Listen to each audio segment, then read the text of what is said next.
Hi there, welcome to episode 9 of my pelvic health mini-series. So today we are going to consider the mind-body connection with the pelvic floor. Okay, so I'm almost feeling a little bit regretful that I've left this till episode 9 because it almost feels like I'm giving it less airtime than the other episodes, but that's not the case at all.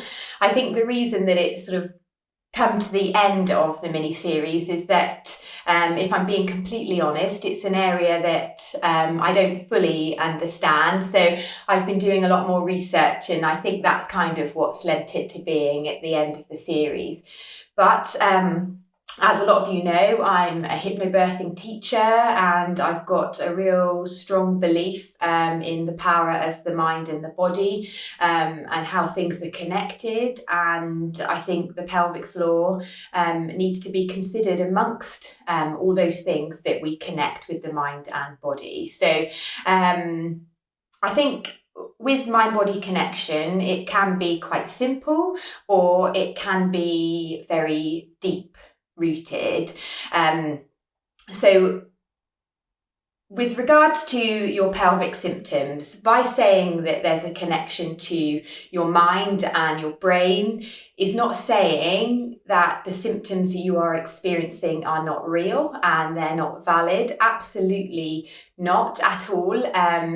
What the discussion is aimed to do is to help you consider whether your thought processes are maybe hindering your recovery, or they might be the cause of the symptoms that you're experiencing, or certainly they might be an element of the problems that you're experiencing. So we know that we can get tension headaches when we're stressed. So that is a physical symptom on the back of a process of the mind, okay? So we know that we can get these tension headaches. We know that we can get tension through our shoulders, through our jaw, and we kind of just think, yeah, it's because I'm stressed, that's why I've got sore shoulders. And we accept that, but I think if somebody said to you, maybe you've got issues with pain during sex because of a mind-body connection, you might think, what's she getting at there? But there can definitely be relationships.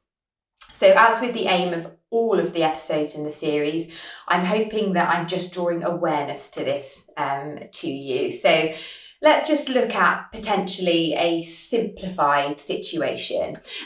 So if you have issues with urinary leakage, maybe you are making sure that you use a toilet at every possibility. Okay, so your mind is telling you, you might leak wee, so if you see a toilet, just go, empty your bladder.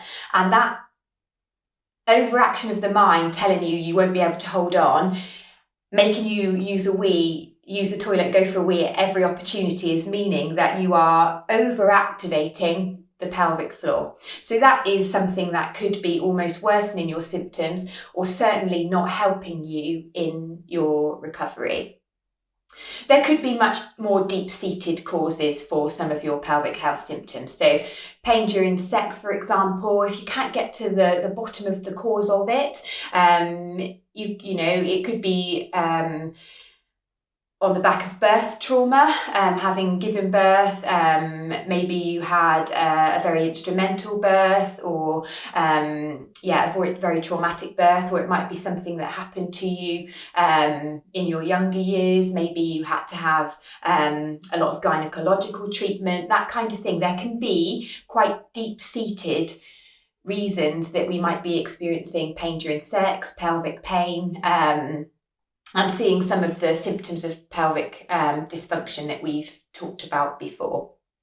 So my hope is that if you are not getting to the bottom of your symptoms with activation of the pelvic floor, release of the pelvic floor, it might be really worth considering whether there's something else that you might need to be getting on top of. So definitely not my area of expertise at all.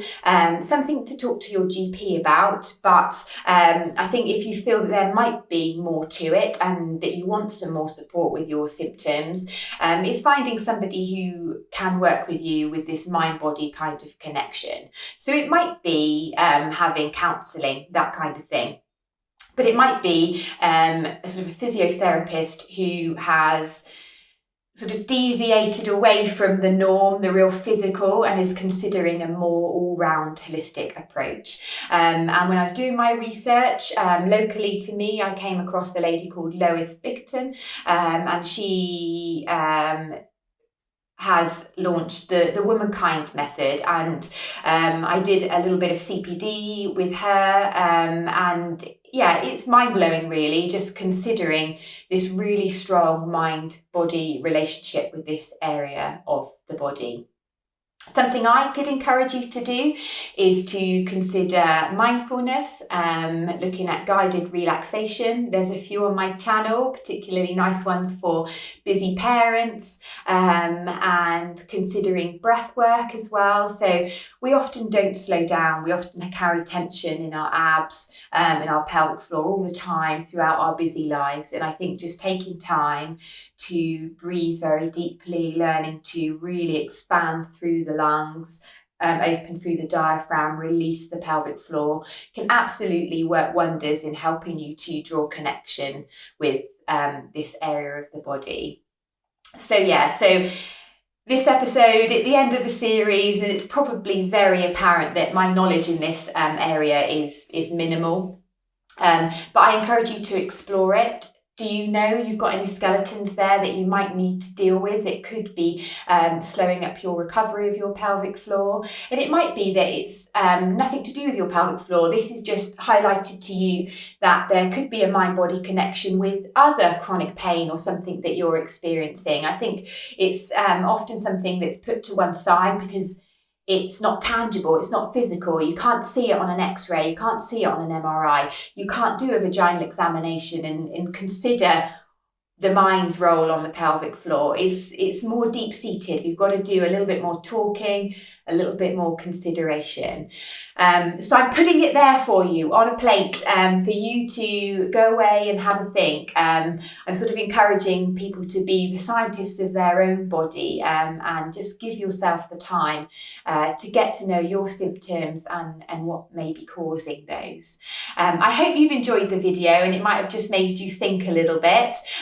Check out some of the other episodes in the series, because it could be that you sort of need to cherry pick learning how to do pelvic floor correctly, learning how to release, learning to breathe. All of those things could work together.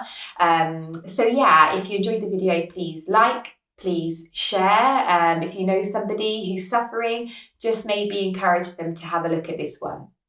Thank you for tuning in.